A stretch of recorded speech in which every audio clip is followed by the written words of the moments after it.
Over the many years of Star Citizen's development, it's gained quite a few game loops and mechanics that range from cornerstones and the foundation upon which the entire experience is built to things so pointless and mundane that even the developers have forgotten about them. Medical gameplay has always leaned more toward the latter, and since the introduction of spawn beds in ships and vehicles, it's always been easier to bring your own personal safety net than to rely on the fun system of pinging everyone in the game with the hope that someone spends half an hour traveling to some random location and fighting through everything that murdered you to render some aid for the same amount of money they'd make jogging boxes through a station. And that's assuming they don't just come to throw your lifeless body into a dumpster and steal everything not nailed down.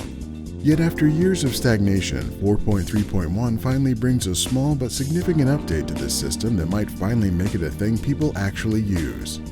The first part of the update is that the medical beacon now pays 50,000 UEC rather than just 15,000. While that's more than 3 times the previous amount, it doesn't quite make up for the fact that you have to travel to the far reaches of the universe and take on whatever killed that dude in the first place just to stab him with a magic space needle and pry him from the cold fingers of death. But at least now the effort will give you enough money to pay for the quantum fuel, gear, and ammo to go along with the incalculable rewards of pride and accomplishment you receive for providing some minor convenience to another player.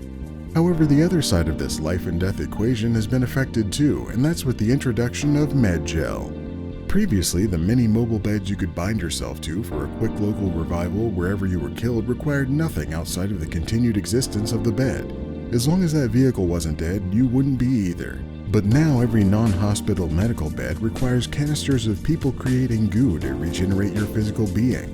While each ship like the Cutlass Red and Pisces C8R comes with a full tank, you'll have to spend 100,000 UEC to pick up more canisters in order to refill them while out on the road. And that means unless you want to risk hauling a small fortune of blue tubes of goo to plug into your resurrection bed, risking your life just became slightly more risky. But if you want to truly become the gatekeeper of mortality, there's a new ship in the verse that gives you everything you need to wield that power judiciously, the RSI Apollo. Whether you choose the Apollo Triage or the almost distinguishable Apollo Medivac that has more missiles and the perpetually intangible addition of more armor for an additional $30, you'll be taken to the skies in the most robust medical-focused ship currently available in the game. Taking cues from all the modern designs of RSI ships, this wide-hip, strut-faced box doesn't need any aerodynamics to get the job done. All you need to do is slide your patients into the narrow hallway at the rear of this mobile clinic and you'll be well on your way to giving life back to the dead and dying. After emerging from that tube, to your immediate left and right, you'll have 32 total SU of cargo space to carry all of the medical supplies or body bags you'll need for your appropriate level of medical skill. And you'll potentially have space for the medical drone CIG has forgotten were even supposed to exist.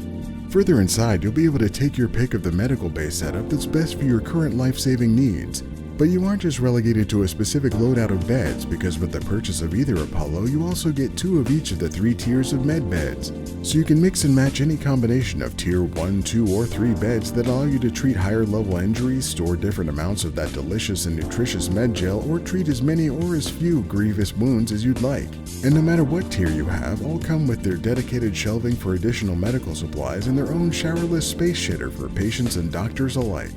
But if you make your way further down the hall, you can leave the clean room and enter the crew section where you have your own convenient personal elevator, an intimate tandem dining location, cozy bed pods flanking either side of the hall, and a private shitter shower with a shower feature that seemed to be malfunctioning. Taking either the pilot or co-pilot seat will give you full control of the ship and its remote turret, and as you attempt to navigate through the struts of your window, you'll be able to fire that turret of dual-size 3 Gatling guns right alongside 2 ship-mounted size 4 laser repeaters. And you'll have either 8 or 16 total size 2 missiles available to test the wheels of fate on whether they destroy your target or just fly off into the void. But you'll always have just enough firepower to ensure there are plenty of patients to pay the bills and keep that med gel flowing. And now that you can finally use ship respawns in the Onyx missions, you'll be able to engage with the new content added to these facilities with the reckless abandon you've always wanted to, without worrying about flying all the way back when you get stabbed in the ass by a random player while looting.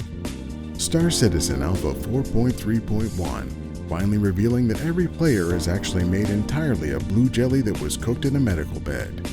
And if you too would like to be a baked jelly man, sign up for Star Citizen with the link in the description, or just join Mega Supporter Adam Wutke in checking out more almost informative Star Citizen videos here and follow along in this perpetual development process.